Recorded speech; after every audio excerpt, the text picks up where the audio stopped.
Hey everyone, in this tutorial, I'll show you how to fix security settings problems in Outlook or Hotmail in 2026. So if you're dealing with blocked sign-ins, verification issues, or security warnings, yeah, this guide will walk you through the fixes step by step. First, open the Microsoft account page and sign into your Hotmail account. Make sure you're using the correct email and password before changing security settings. Next, go to the security section of your account. So this is where you can manage passwords, verification methods, and recent account activity. Now review your verification options. Make sure your recovery email and phone number are correct and still accessible. If you notice suspicious activity, change your password immediately. You should also enable two-step verification for better protection.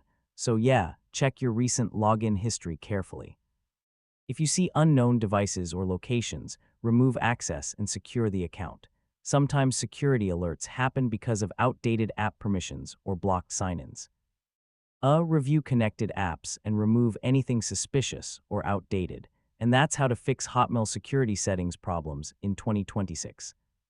Once your recovery options, password, and security settings are updated, your account should work much more smoothly and securely. If this guide helped you out, feel free to check out more Hotmail and Outlook troubleshooting tutorials. Hey,